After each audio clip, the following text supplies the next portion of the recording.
In 1849, Monterey was an important seaport. It had a famous mission and many public buildings. Walter Colton had built a new schoolhouse and town hall. It was here that the first California Constitutional Convention took place. Representatives from all over California came to Monterey to write a constitution, which would lay down the laws of the land. During the 6 weeks of the convention, the delegates debated and argued passionately on hundreds of topics. A few of the debates are presented here. These debates reveal the convention procedures as well as the dreams, fears, and emotions of the people who would help shape the destiny of California.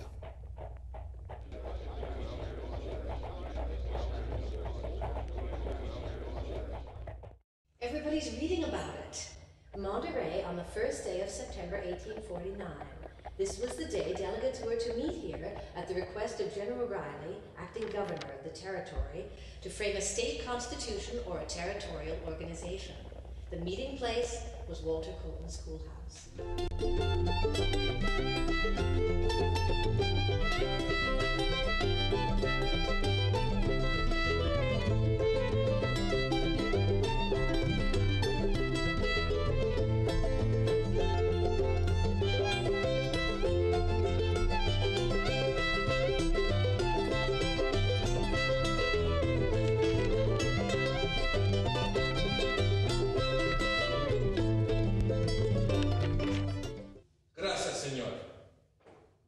Espero que el señor Mr. Butts cambie lo que propone para que Los Ángeles y Santa Bárbara tengan el número de representantes al cual tiene derecho.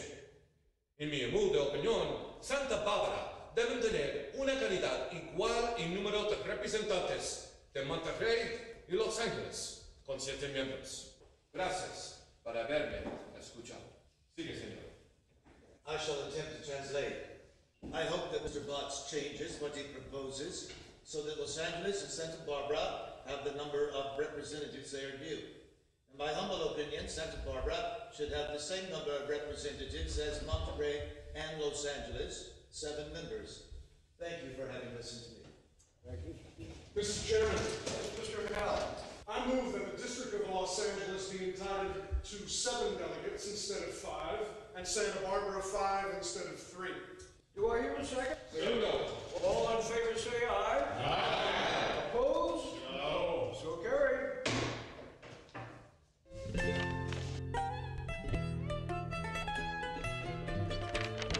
Mr. Chairman, Chair recognizes Mr. Semple.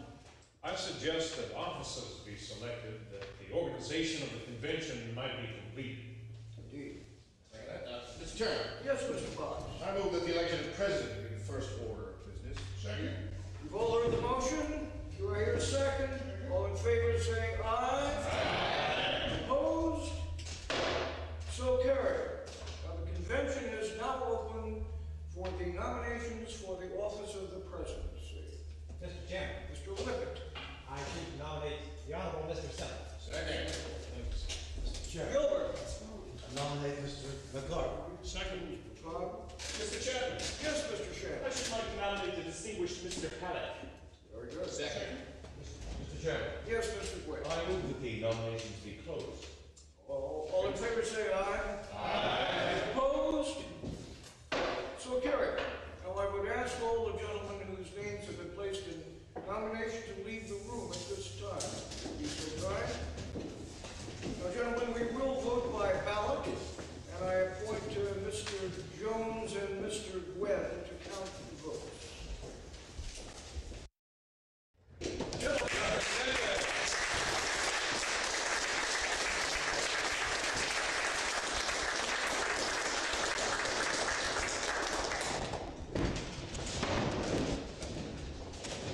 Well, with an open heart, I feel great to be honored conferred upon me. Yet I must say that I feel great regret that it has not fallen into abler hands. So far as the duties of the president of this convention shall devolve upon me, I shall use every effort to perform with as much moderation as I can, and as nearly as practical, with justice and attention to the right. We are now, fellow citizens, occupied occupying a position to which all eyes are turned. The eyes not only of our parent and sister states are upon us, but the eyes of all Europe are now directed toward California. This is the preliminary movement for the organization of a civil government and the establishment of social institutions. It is important, then, that in your proceedings you should use all possible care, discretion, and judgment, and especially that a spirit of compromise should prevail in all your deliberations. It is to be hoped that every feeling of harmony will be cherished to the utmost in this convention. By this means, fellow citizens, I am satisfied that we can prove to the world California has not been settled entirely by unintelligent and unlettered men. Let us then go onward and upward. Let our motto be justice, industry, and economy.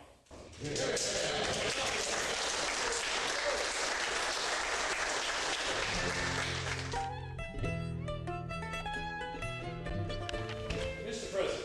Mr. Quinn. I do not think that there is a member on this floor who is in favor of a territorial government. Mr. President. Mr. Jones. I beg to differ with the gentleman. Some members are in favor of a territorial government. I am opposed at present to entering into a state government. My colleague, Senor Carrillo, feels strongly about this matter. Senor? Gracias, señor. Señor Presidente. Señor Carrillo.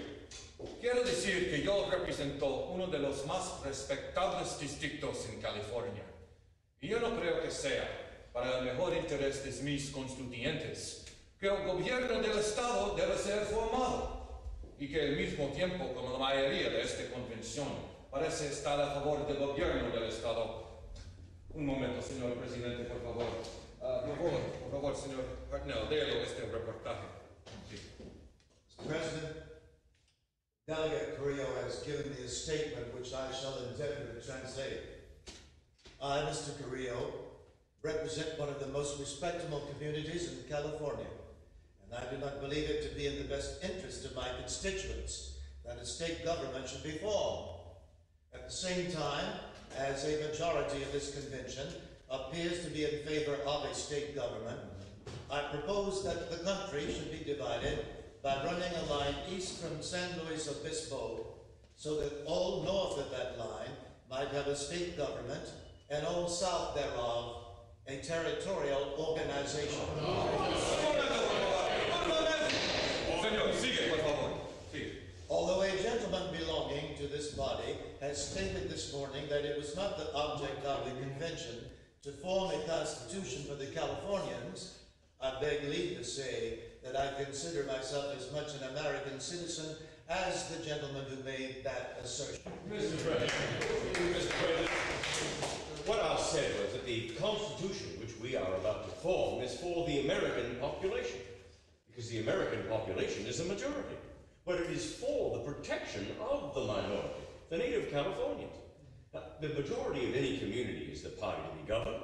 It is to be restrained from infringing upon the rights of the minority. Señor Presidente, estoy satisfecho. Mr. Carrillo is satisfied with. Mr. Chairman, before we adjourn, I hope that the House will first dispose of my resolution on the formation of a select committee so that it might report on some material that the convention could proceed at its next meeting. Mr. President, Mr. McCarthy. I move to amend Mr. Quinn's resolution by the following. The convention do now resolve itself into a committee of the whole and take into consideration the Constitution of the state of Iowa as a basis for the Constitution of California. The motion of the gentleman renders it necessary that I make an explanation. Now, I took the responsibility of printing copies of the state of Iowa so that each member might have a copy of this Constitution before him, so that he might make any amendments in the margin that might occur to him. Now, no member would be held to any part or provision. Now, I chose the Constitution of the state of Iowa because it is the latest and the shortest. Thank you, Mr. Quinn. This meeting is adjourned until tomorrow morning at 10 o'clock.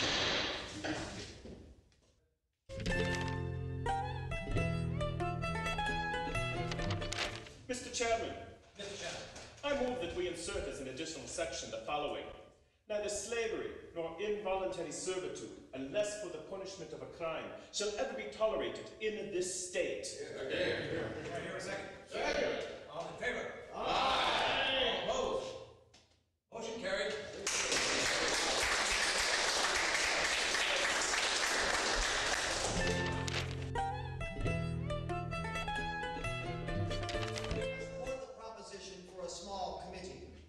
I have seen members of the Select Committee call upon members on this floor to support every measure reported by the committee, and I have heard them denounced because they did not think it proper to do so. I hold in my hand a statement which gives me reason to support the small committee proposition. I am prepared to prove that 740 votes will rule this House against 4,429 votes which are entitled to be represented here. I am prepared to adopt no such principle, a principle which would emasculate my district. Mr. President, Mr. Taft. it is the duty of the Select Committee to apportion the number of representatives.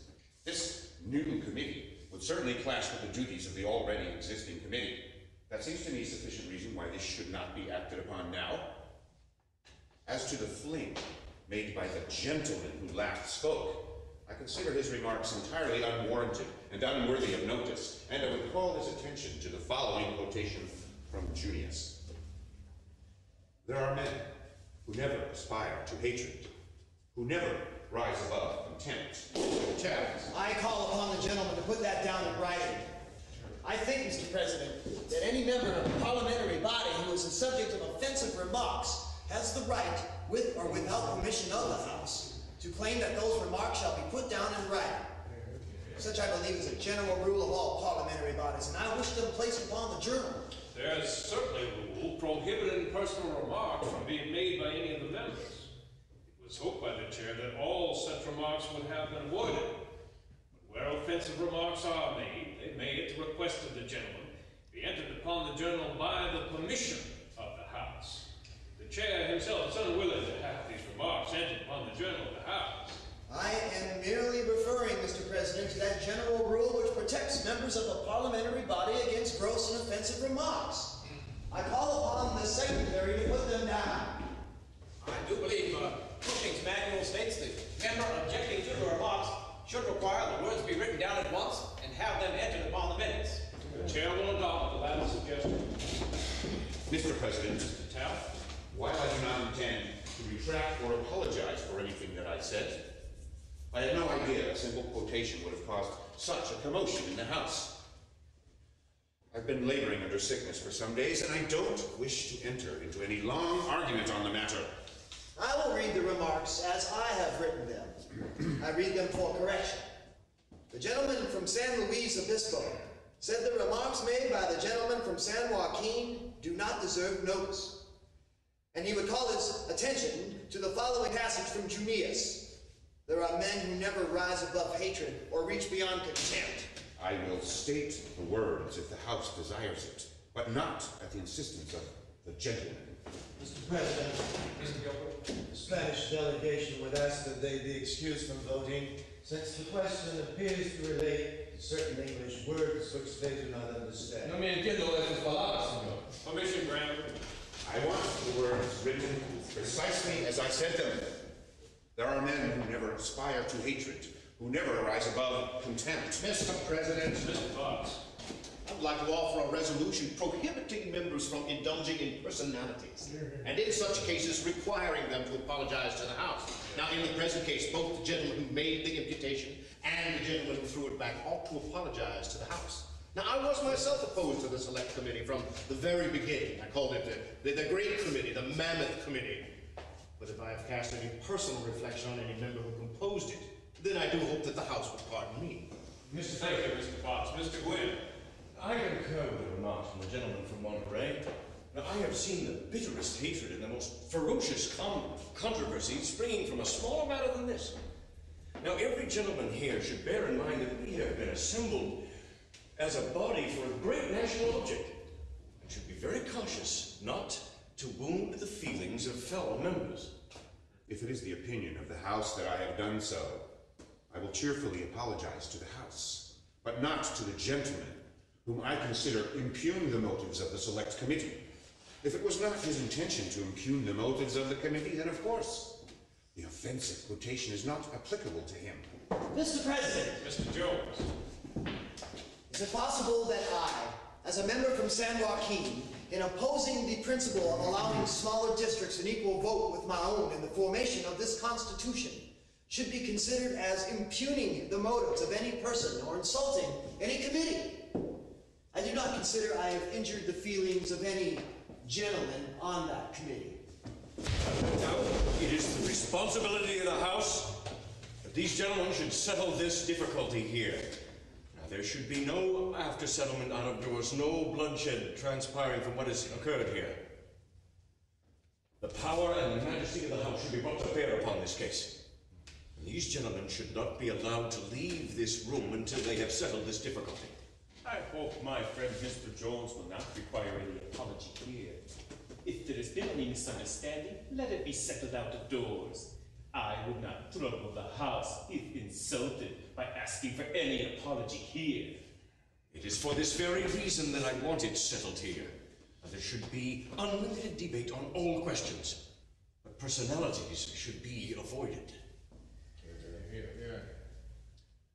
If the gentleman from San Joaquin did not impugn the motives of the Select Committee, then the quotation has no bearing upon him. And I withdraw the remark. I ask Mr. Jones if the withdrawal of these remarks is satisfactory to him. It is. I ask if Mr. Jones meant no imputation on the motives of the committee. Is this satisfactory to Mr. Teft? It is. I move that this reconciliation be accepted by the House. Second. All in favor? Aye. Done.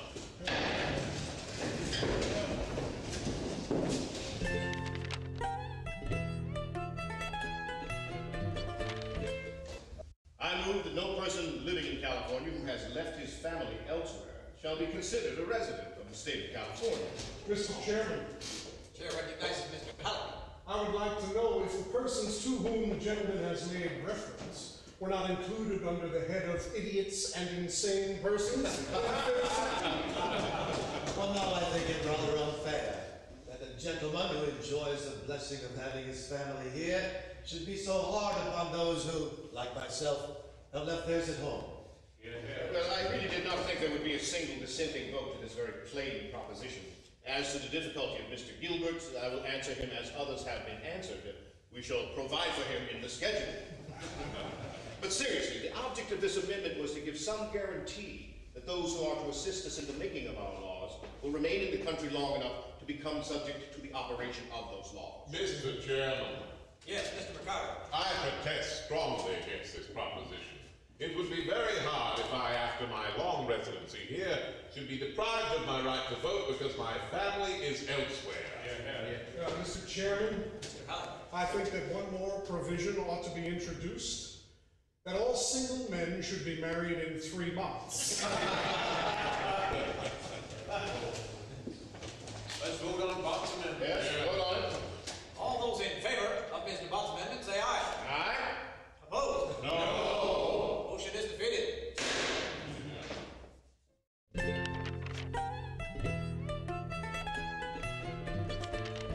it has been stated, and I hope it is true, that the majority of this House is opposed to this system. But, Mr. Chairman, I'm afraid without being aware that this vigilant enemy is near.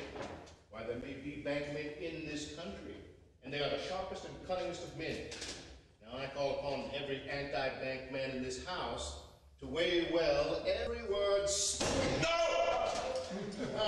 For I tell you, sir, these banks can get into this country from the smallest place you ever saw in your life. They can get into an auger hole. And I will point out when I come to the proper place that there is a clause in this bill which will admit the enemy I speak of into our midst.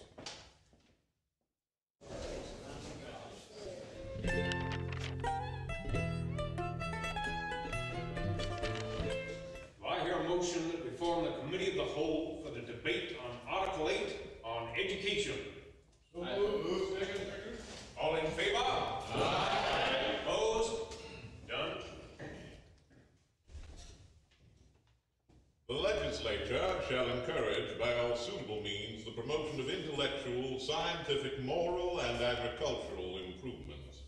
The money raised from land grants, etc., shall remain a perpetual fund for the support of public schools throughout the state, provided that the legislature may, if the exigencies of the state require it, appropriate these monies designated for education to other purposes. Mr. Chairman, I move to strike out the proviso. It seems to be inconsistent with the previous portion of the section. Now, in the one part, you say that the proceeds from these lands shall be inviolably appropriated to the public school fund. Yet then you turn around and say, provided that the legislature shall not enact laws to the contrary. Now, either the first part or the second part should be stricken out. I do not see how a friend of the school fund could vote for such a proviso. Mr. Chairman. Mr. Seven. There cannot be too large a fund for educational purposes. Why should we send our sons to Europe to finish their educations? If we have the means here, we can procure the necessary talent. Well, we can bring the president of Oxford University here by offering a sufficient salary. We should therefore carefully provide that this fund shall be used for no other purpose. Education, sir, is the foundation of Republican institutions. Mr. Chairman, I think the proviso should be retained. There are but a few children here now, and it is not probable that that number should be great for some time to come. As the gentleman proposed that we who have children shall wait until he and all others who have none have procured such appendages. Not at all, sir. Well, could we vote on Mr. Potts' amendment? Let's vote. Note that the proviso be stricken out. Is there any more debate on the subject? All in favor that the proviso permitting funds allotted to school funds be spent for things other than schools be stricken out, say aye. Aye. Opposed? No. Proviso's ordered out.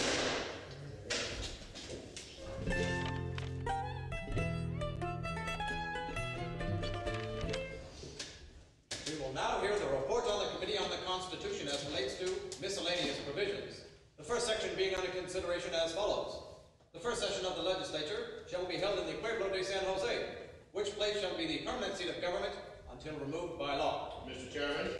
Chair recognizes the gentleman from Monterey, Mr. Potts. I wish to offer a substitute amendment that goes as follows. That the first session of the legislature shall be held in Monterey, and all subsequent sessions of the legislature shall be held at the Pueblo de San Jose, the permanent seat of government. Now, this entire building, I'm authorized to say, is placed at the disposal of the legislature for that purpose. Mr. Chair. Yes, the gentleman from San Jose. Now, I deeply sympathize with the gentleman from Monterey. Now, he says here is a building that he's at liberty to offer. Well, we have a building in San Jose too, now, strange as that may seem, and we hope to have more. And if this legislature is to meet there, I am authorized by the good people of that town to say that a suitable room shall be offered free of expense, just as good as this one. Now, I do not rise to complain against this building or the accommodations here in Monterey, but simply to state that the good people of San Jose have offered a free building and the best accommodations that place can afford to the first California state legislature in San Jose. Mr. Chairman. Chair calls on Mr. Gwynn. I rise to move an amendment to substitute offered by the gentleman from Monterey to strike out the word Monterey and insert San Francisco. Now, I desire to compromise this difficulty between San Jose and Monterey by locating the capital at San Francisco. Mr. Chairman.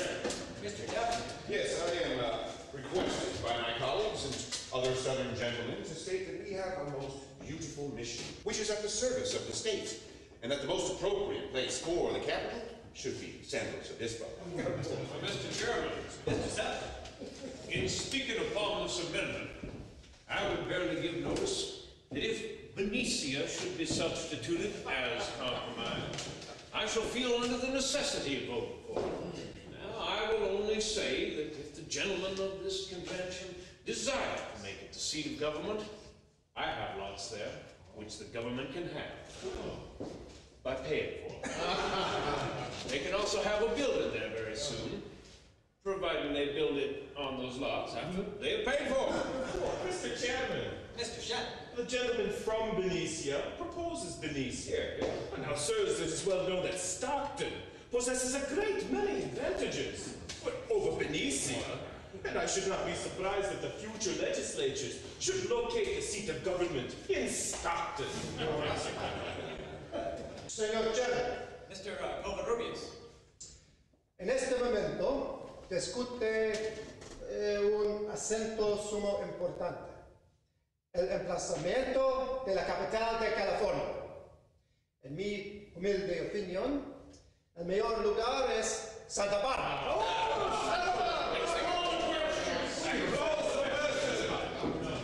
This vote will be on Mr. Quinn's amendment to substitute the word San Francisco instead of Monterey for the first meeting place of the legislature. All in favor say aye. Aye. Opposed? No. Amendment is defeated. Let's vote on Mr. Bott's amendment. Yes. Those in favor of Mr. Bott's amendment that the first meeting of the legislature be held in Monterey, please say aye. Aye. Opposed? No. The amendment is defeated. First meeting of the legislature will be held in San Jose. Thank you. Thank you very much.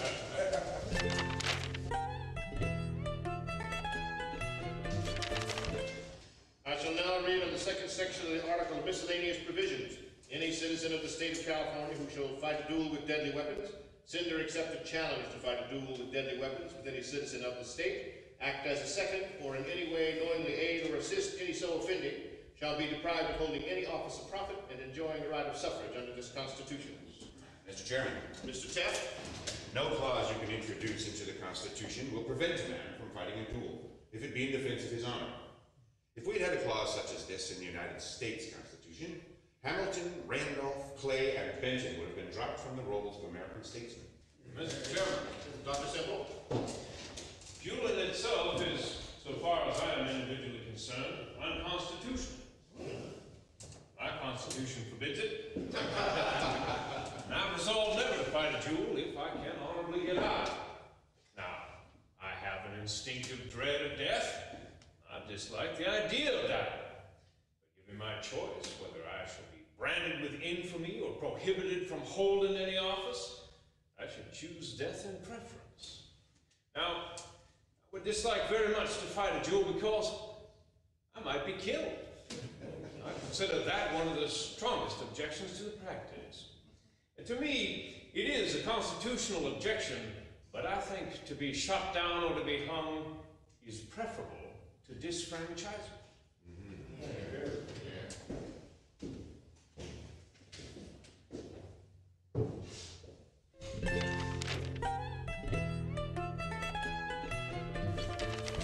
I shall now read the 13th section on miscellaneous provisions. It reads as follows. Section 13. All property, both real and personal, of the wife, owned or claimed by her before marriage, and that acquired afterwards by gift, demise, or descent, shall be her separate property, and laws shall be passed more clearly defining the rights of the wife in relation as well to her separate property as that held in common with her husband. Laws shall also be passed providing for the registration of the wife's separate property. Mr. Chairman. Mr. Lippett. I have a substitute to propose for this section, and it is the following. Laws shall be passed more effectually securing to the wife the benefit of all property owned by her at marriage or acquired by her afterwards by gift, demise, or bequest, or otherwise than from her husband. Now, gentlemen, it is not my intention at present to enter upon any argument upon this question, because these are matters involving laws more effectually secured to the legislature than involved in a constitution. Mr. Chairman. Mr. Chairman. Yes. I think that to strike this section out would be a very decided invasion on the people of California. I say that we not only have a right to embrace a provision of this kind in our Constitution, but that it is our duty. I do contend, sir, that every wife has a right, a positive right, to the entire control of her private and personal property. The industrious businessman with his frugal wife is in no way affected by this. But if an idle, dissipated, visionary, or impractical man should bring his family to penury and want, then I say it is our duty to put this provision in our Constitution for the protection of that family that is helpless and has no other means of subsistence. I trust that in consideration for the native population of California that has always lived under this system, that it will become part of our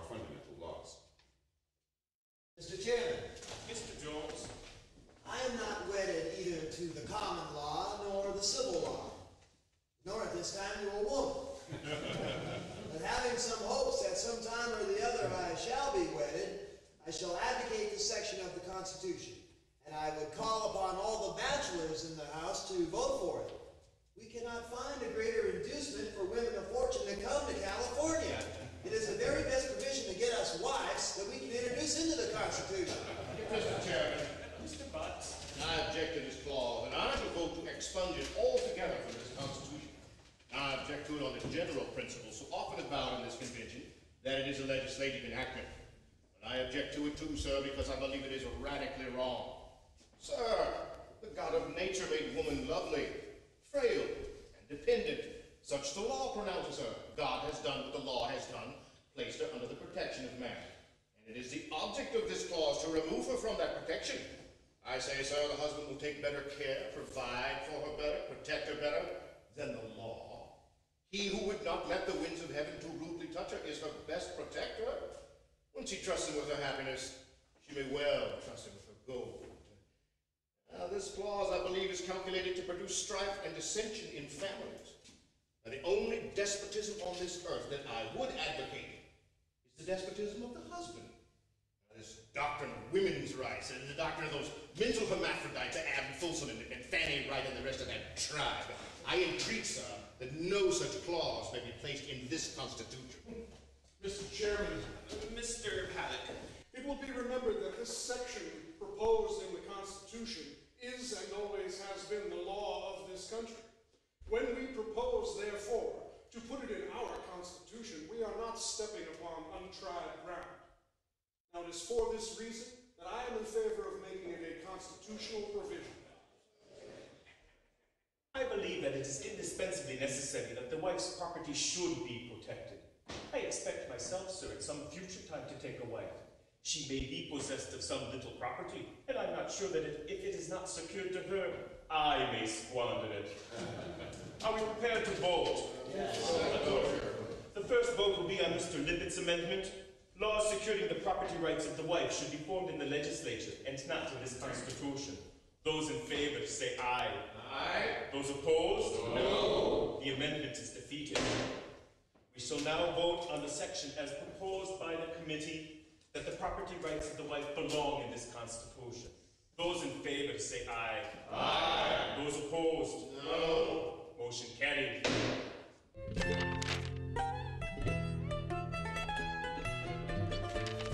The question is now the adoption of the report of the Committee of the Whole.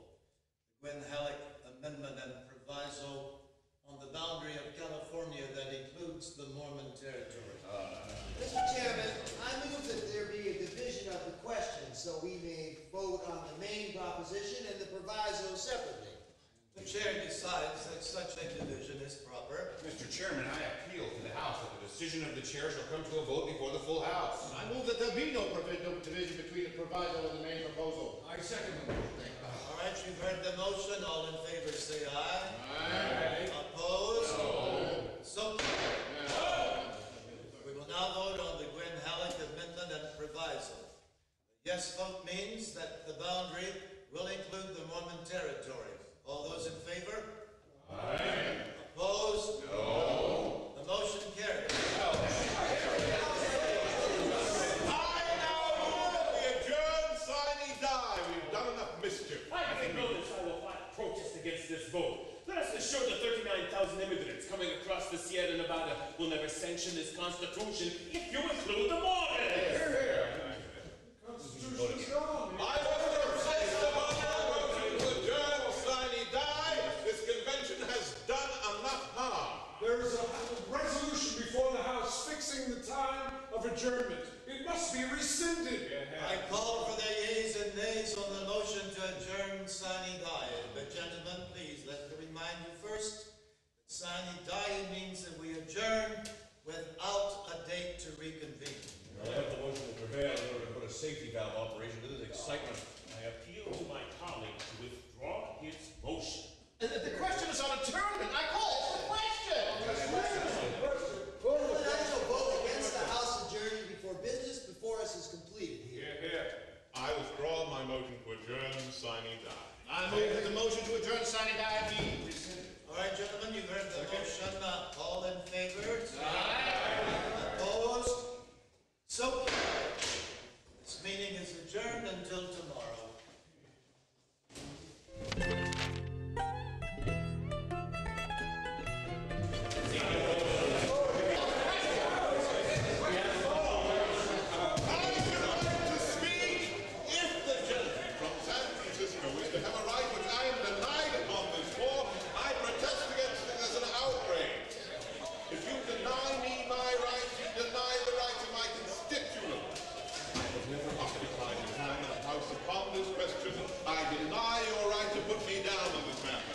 Gentlemen spoken twice or 3 times, and I am to be debarred from speaking once. If you deny me my rights, you deny the rights of my constituents. If the District of Sacramento is to be cut off from her proper representation in this House, while San Francisco is to be heard on all occasions, I want to know it. I want the people of San Francisco to know it. If you continue to stamp me down in this manner while San Francisco is to be heard on all occasions, I shall no longer remain here.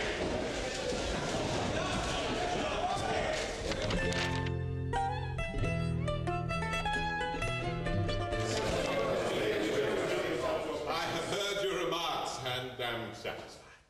Thank you, sir. Thank you, Mr. President. Chairman, Mr. Gwynn, I move that the article on the boundary be engrossed in the third reading. I warn you, however, I will vote against the engrossment. I am confident that the majority of the members of this House are in favor of the Sierra Nevada line. I'm opposed to the line adopted and greatly favor the Sierra Nevada. Let's vote on the engrossment. Very well, gentlemen. All in favor of engrossment? All opposed? No. Engrossment order is defeated. Mr. President, Mr. Jones. I move the adoption of the first branch of my proposition. Very well, gentlemen, you have heard the motion.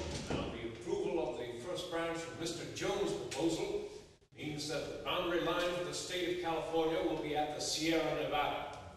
All in favor? Aye. All opposed? No. So carried.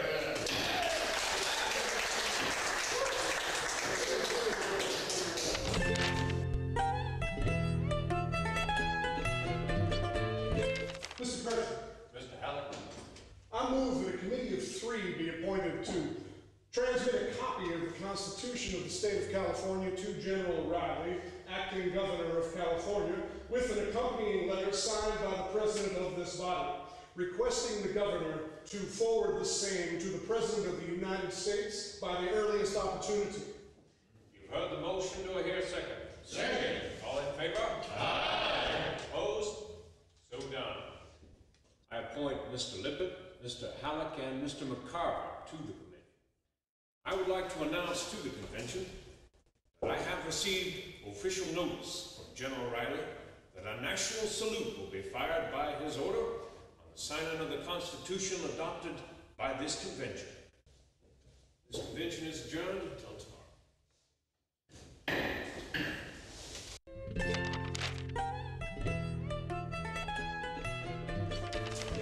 I move the following resolution. Resolved that the thanks of this convention be tendered General Riley, acting as Governor of California, for the kindness and courtesy which has marked his intercourse, both private and official, with members of this body. Gentlemen, you have heard the resolution. Do I hear a second? Second. All in favor? Aye. Opposed? Carried unanimously. Mr. President, Mr. Gilbert. I move that the members of this convention wait on Governor Riley in a body after the signing of the Constitution. Do I hear a second? Second. All in favor? Aye. Opposed? So ordered. I move that we now sign the enrolled Constitution. Second. All in favor? Aye. So ordered.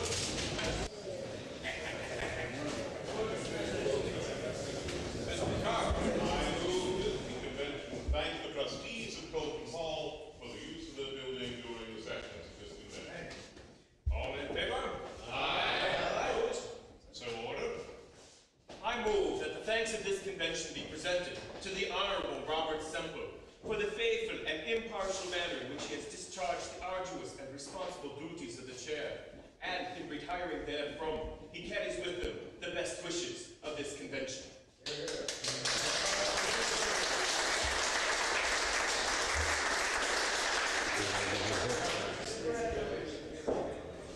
Gentlemen of the convention, would be remiss if I did not address a few remarks to you. I want to take this opportunity before we go our separate ways to thank you for the honor you have shown me in selecting me as your president. Furthermore, I want to thank you for the courtesy you exhibited to myself and all the members of this convention. And finally, I want to wish you a safe and speedy return to your home. Thank you. Mr. President, Mr. McCarthy, I move that this convention be adjourned. All in favor? Aye. It is done.